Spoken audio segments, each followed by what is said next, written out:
Hello मेरे प्यारे दोस्तों, आप सभी का एक बार फिर से द लर्निंग जोन चैनल में स्वागत है। फ्रेंड्स, यहाँ पे हम कैसे, कब और कहाँ चैप्टर जिसका फर्स्ट पार्ट हम कंप्लीट कर चुके हैं उसका आज हम सेकंड पार्ट कंप्लीट करने जा रहे हैं, जो कि बहुत छोटा सा है। ठीक है, 2 पेजेस ही इसमें बचे हुए हैं, तो उसको हम जल्दी से बिना टाइम वेस्ट किए कर लेते हैं। आई होप आप लोगों को पसंद आया हो। और सेकेंड पार्ट के डिस्क्रिप्शन बॉक्स में मैंने फर्स्ट पार्ट की इसमें लिंक दी हुई है, तो आप लोग वहाँ पे उस लिंक पे क्लिक करके उसका फर्स्ट पार्ट भी देख सकते हैं, जिन लोगों ने फर्स्ट पार्ट ना किया हो। तो चलिए हम इसका स्टार्ट करते हैं। हाँ, तो मैंने फर्स्ट पार्ट को जब ख़त्म किया था तो मैंने बोला था कि यहाँ पे हम स्टार्ट करेंगे, उन्हें खुशनवीसी के माहिर लिखते थे। तो वो कौन लोग होते थे? वो लोग होते थे जो चीज़ों को बहुत ही सुंदर और सुंदर ढंग से लिखते थे। ठीक है, तो अब यहाँ पे क्या दिया हुआ है कि 19वीं सदी के मध्य तक, अब 19वीं सदी के मध्य तक, ये मिडिल 19th सेंचुरी में तकनीक भी फैलने लगी। अब टेक्निक्स का प्रयोग होने लगा। इस तकनीक के सहारे अब प्रत्येक सरकारी विभाग की कार्यवाहियों के दस्तावेजों को कई कई प्रतियां बनाई जाने लगी। तो अब टेक्निक्स यूज होने लगी। तो अब जो ब्रिटिश जो गवर्नमेंट थी, जो सरकारी लोग थे, उनके जो दस्तावेज थे, उनके जो रिकॉर्ड्स थे, उसमें जो अभिलेख बनाए जाते थे, अब उनकी कई कई प्रतियां बनाई जाने लगी। ठीक है, बहुत सारी कॉपीज बनाई जाने लगी। सर्वेक्षण का बढ़ता महत्व। सर्वेक्षण औपनिवेशिक शासन के दौरान, औपनिवेशिक शासन क्या होता है ये मैं आप लोगों को बहुत ही ज़्यादा अच्छे ढंग से एक्सप्लेन कर चुकी हूँ पार्ट फर्स्ट में। औपनिवेशिक शासन के दौरान सर्वेक्षण का चलन भी महत्वपूर्ण होता गया। ठीक है, अब औपनिवेशिक शासन चल रहा था, अंग्रेज़ों का प्रेशर था भारतीय समाज के, कंट्री के ऊपर, तो उस समय सर्वेक्षण का चलन भी बहुत ज़्यादा महत्वपूर्ण होने लगा, क्योंकि अंग्रेज़ों का विश्वास था कि किसी देश पर अच्छी तरह शासन करने के लिए, उस पर अच्छी तरह कंट्रोल करने के लिए उसको सही ढंग से जानना ज़रूरी है, उसके हर पक्षों को। ठीक है, 19वीं सदी की शुरुआत तक, मतलब 19th सेंचुरी की स्टार्टिंग तक, पूरे देश का नक्शा तैयार करने के लिए बड़े बड़े सर्वेक्षण किया जाने लगे। अब जिस कंट्री पे वो शासन कर रहे हैं, अब उनका नक्शा भी उनके पास होना चाहिए, तो उसके लिए उन्हें सर्वेक्षण करने की ज़रूरत पड़ी, हर चीज़ की, हर जगह की। गाँव में राजस्व सर्वेक्षण किए गए। इन सर्वेक्षणों में धरती की सतह, ठीक है, अलग अलग गांव जाकर के उनके सर्वेक्षण होने लगे कि किस गांव में कैसी मिट्टी है, कैसी किसकी सतह है, मिट्टी की गुणवत्ता क्या है, उपजाऊ है कि अनुपजाऊ है, कैसी मिट्टी है, कहाँ पे काली मिट्टी है, कहाँ पे जलोढ़ मिट्टी है, कहाँ पे रेतीली मिट्टी है। ठीक है, कहाँ पे उपजाऊ भूमि है, कहाँ पे अनुपजाऊ भूमि है, वहाँ पे मिलने वाले पेड़ पौधे, वहाँ के जीव जंतु, स्थानीय लोग, उनके इतिहास, उनकी फसलों का, सबके ऊपर सर्वेक्षण होने लगा। ठीक है, अंग्रेज़ों की राय में किसी इलाके का शासन चलाने के लिए इन सारी बातों का जानना बहुत ज़रूरी था। 19वीं सदी के आखिर से, मतलब end of the 19th century, हर 10 साल में जनगणना भी होने लगी। ठीक है, जनगणना अभी भी होती है। तो ये अंग्रेज़ों के शासन से शुरू हो गई थी, जो 19वीं 19th सेंचुरी के एंड से शुरू हो गई जनगणना, हर 10 साल में। जनगणना के जरिए भारत के सभी प्रांतों में रहने वाले लोगों की संख्या, जनगणना के हिसाब से, आप लोगों को पता भी होगा जनगणना क्या होता है, यहाँ पे भारत के हर प्रांतों में रहने वाले लोगों की संख्या, कि एक परिवार में कितने लोग रहते हैं, उनकी जाति क्या है, उनका इलाका क्या है, उनका व्यवसाय क्या है, कैसे वो अपना भरण पोषण करते हैं, तो ये सभी जानकारी इकट्ठी की जाती थी। इसके अलावा वानस्पतिक सर्वेक्षण, वानस्पतिक सर्वेक्षण क्या होता है कि वनस्पतियों का, चाहे वो पेड़ पौधे और उनसे मिलने वाले संसाधन, उनका सर्वेक्षण होने लगा कि किस तरह के पेड़ पौधे कहाँ पे पाए जाते हैं, उनको हम क्या क्या, उनसे हमें संसाधन प्राप्त होते हैं, उनको हम कैसे यूटिलाइज कर सकते हैं। पुरातत्वीय सर्वेक्षण, पुरातत्वीय सर्वेक्षण आप लोगों को पता होगा, पुरातत्व विभाग जो इस सर्वेक्षण को करता है कि प्राचीन काल में कौन सी चीज़ कहाँ से मिली है, खुदाई, मिट्टी, मूर्तियाँ, ये सब चीज़ें इसमें आती हैं।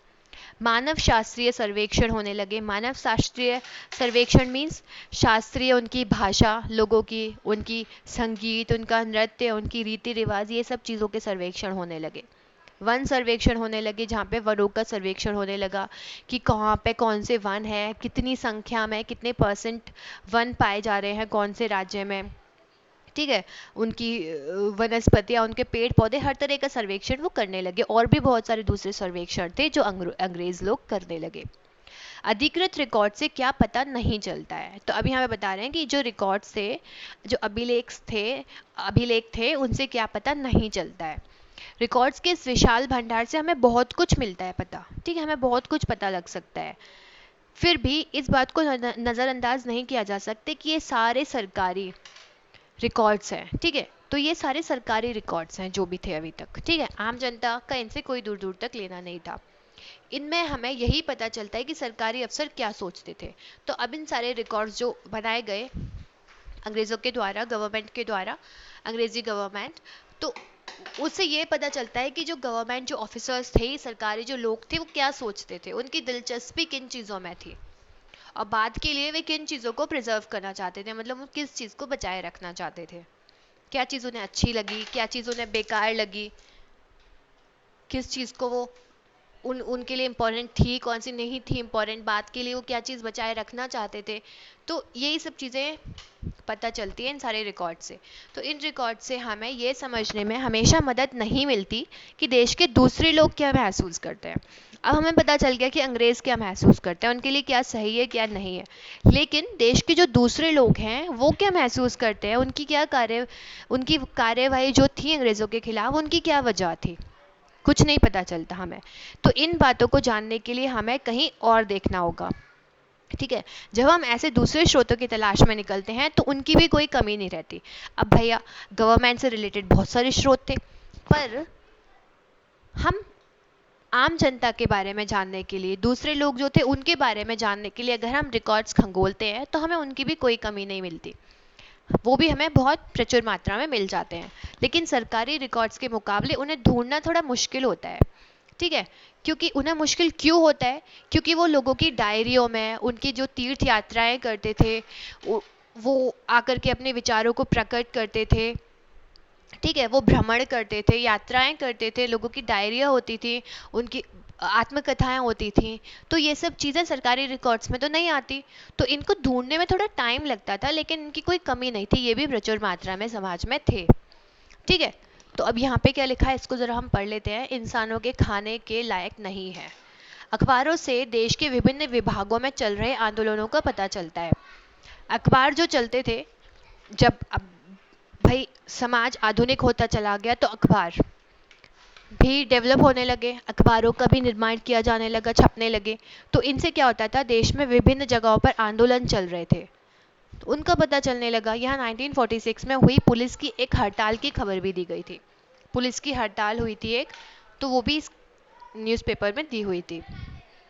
दिल्ली में 2000 से ज़्यादा पुलिस वालों ने बृहस्पतिवार सवेरे अपने कम वेतन और पुलिस लाइंस बावर्ची खाने से आने वाले घटिया भोजन के खिलाफ खाने से इनकार कर दिया, ठीक है। पुलिस वालों को अच्छा खाना नहीं दिया जाता होगा, इसलिए उन्होंने इनकार कर दिया और हड़ताल वड़ताल कर दी, ठीक है।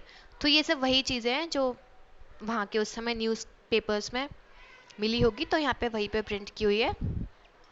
लोकप्रिय पुस्तक, तो अब ये सब क्या है कि जो हम आम जनता के बारे में, दूसरे लोगों के बारे में जब खंगोलने जाते हैं बातों को, तो कुछ लोकप्रिय पुस्तिकाएं महत्वपूर्ण हो जाती हैं।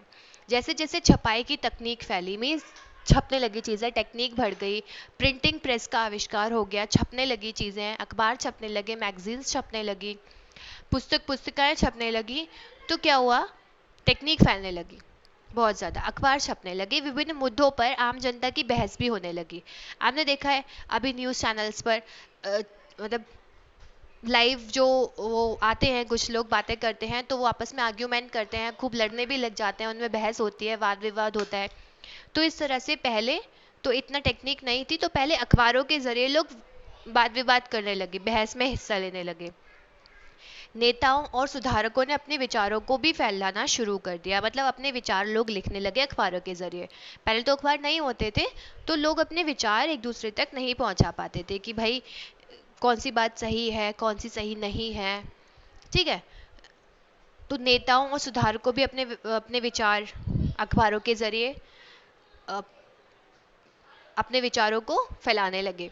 कवियों, जो पोइट्स थे, उपन्यासकार थे, मीन्स नॉवलिस्ट थे जो नॉवेल्स लिखते थे, तो वो भी अपनी भावनाओं को व्यक्त करने लगे। लेकिन ये सारे स्रोत उन लोगों ने रचे हैं जो पढ़ना लिखना जानते थे। अब भाई ये सब चीज़ें किसके लिए ठीक है, वो उनके लिए ठीक है जो पढ़ना लिखना जानते थे, जो पढ़े लिखे थे लोग। लेकिन उनके लिए अब भी ये चीज़ ठीक नहीं है जो पढ़ना लिखना नहीं जानते थे, ठीक है, हमें इनसे हम यह पता नहीं लगा सकते कि आदिवासी, किसान लोग, खादानों में काम करने वाले मजदूर, सड़क पर जिंदगी गुजारने वाले गरीब किस तरह से अनुभव गुजार रहे थे। भाई पहले तो कोई भी अपने अनुभव व्यक्त नहीं कर सकता था। अब जब टेक्निक बढ़ने लगी, अखबार छपने लगे, पुस्तक पुस्तिकाएं मैगजीन्स छपने लगी, तो यहाँ पे लोग अपने विचार व्यक्त करने लगे। लेकिन ये लोग वही थे जो विचार व्यक्त कर रहे थे, जो पढ़े लिखे थे। इनकी जो भावनाएं थी, ये क्या सोच रहे हैं, क्या समझ है इनकी, ये अपनी विचारों को व्यक्त करने लगे। परंतु अभी भी जो किसान लोग थे, जो आदिवासी थे, जो खादानों में मजदूर काम करते थे, सड़कों पे जो लोग गरीब लोग जिंदगी गुजार रहे थे, उनके विचार अभी भी पता नहीं चलते थे। ठीक है, अगर हम थोड़ी और कोशिश करें तो हम इस बारे में भी जान सकते हैं। जैसे जैसे आप इस किताब में आगे बढ़ेंगे आपको ये बात समझ में आने लगेगी। ठीक है, तो यहाँ पे हमने हिस्ट्री के चैप्टर फर्स्ट कंप्लीट कर लिया है, और जो मैंने बहुत अच्छे से एक्सप्लेन किया, आप लोगों को अच्छे से समझ में भी आया हो। तो मेरे इतने अच्छे से एक्सप्लेन पर, इतनी मेहनत करने पर एक लाइक तो ज़रूर बनता है। तो चैनल को लाइक ज़रूर करिए, इसमें आपका कुछ भी नहीं जाता भाई, एक सेकंड भी नहीं लगेगा आपको लाइक करने में। अगर आपको अच्छा लगा हो तो, या फिर नहीं लगा हो तो आप नए लाइक नहीं भी कर सकते हैं। और चैनल को सब्सक्राइब करना ना भूलेगा, क्योंकि इसमें हम अब जो एनसीईआरटी के सिलेबस हैं उनको मैं हर एक वीडियो इसमें बनाने जा रही हूँ। और बेल आइकन को प्रेस करना ना भूलेगा, जिससे आने वाली वीडियो का नोटिफिकेशन आप लोगों को मिल जाएगा। ठीक है फ्रेंड्स, और कमेंट बॉक्स में मेरे साथ अपने राय ज़रूर शेयर करिएगा। तो यहाँ पे क्वेश्चन देखते हैं हम, सही और गलत बताएं। जेम्स मिल ने भारतीय इतिहास को हिंदू, मुस्लिम, ईसाई 3 कालखंडों में बांटा था। अब बताओ कि ये करेक्ट है और या नहीं है। भी बिल्कुल रॉन्ग है ये, क्योंकि जेम्स मिल ने 3 खंडों में तो बांटा था, लेकिन हिंदू, मुस्लिम और ब्रिटिश था, ईसाई नहीं था उसमें। सरकारी दस्तावेजों से हमें ये समझने में मदद मिलती है कि आम लोग क्या सोचते हैं। ठीक है, सरकारी दस्तावेज जो थे उससे क्या हमें ये मदद मिलती है कि आम लोग क्या सोचते थे। तो यहाँ पर ये भी रॉन्ग है, सेकंड वाला भी। अंग्रेजों को लगता था कि सही तरह शासन चलाने के लिए सर्वेक्षण महत्वपूर्ण होते हैं। तो अब ये थर्ड जो है ग, कि आप लोग मुझे कमेंट बॉक्स में करके बताएंगे कि ये सही है या गलत है।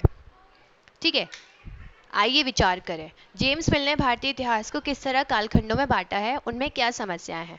तो ये क्वेश्चन है कि जेम्स मिल, जो मैंने आप लोगों को पढ़ाया था पहले, ये हम अवधियां कैसे तय करते हैं, जो आपका पॉइंट था उसमें आपको पूरा ये आंसर मिल जाएगा। और इसमें यहाँ पे जेम्स मिल ने भारतीय इतिहास को हिंदू, मुसलमान और ब्रिटिश 3 खंडों में बांटा है। और उनमें समस्याएं ये थी कि मतलब आधुनिक काल को इसमें विज्ञान, तर्क, लोकतंत्र, मुक्त, समानता जैसी विशेषताएं थी, लेकिन मध्यकालीन समाज में ये सब विशेषताएं नहीं थी। ठीक है, उन्होंने जेम्स मिल ने अंग्रेज़ों को महत्वपूर्ण माना। उन्होंने कहा है कि अगर अंग्रेज़ पूरे भारतीय समाज पर, भारत पर कंट्रोल कर लें तो शायद भारतीय समाज सभ्य हो सके, आगे बढ़ सके। तो इस तरह की बातें की गई है यहाँ पर, तो आप लोग उस पैरा को एक बार जाके और देख सकते हैं। अंग्रेज़ों ने सरकारी दस्तावेज़ों को किस तरह सुरक्षित रखा था। तो अब ये भी आंसर बहुत ज़्यादा इजी है कि अंग्रेज़ों ने सरकारी दस्तावेज़ को किस तरह से सुरक्षित रखते थे। वो अभिलेखों के द्वारा अपने हर सरकारी कार्यालय में, चाहे वो कलेक्ट्रेट हो, हाँ, और कोई भी सरकारी कार्यालय हो, उसमें उनके रिकॉर्ड रूम्स भी होते थे।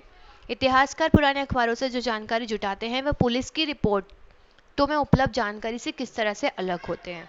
तो अब आप लोग मुझे फर्स्ट का गा और ये फोर्थ का आंसर मुझे कमेंट बॉक्स में मेरे साथ शेयर करिए ज़रूर, मुझे बहुत अच्छा लगेगा। और शायद जिन लोगों को आंसर नहीं पता है तो उन लोगों को भी आंसर मिल पाएंगे। तो चलिए फ्रेंड्स, आप लोगों का बहुत बहुत धन्यवाद।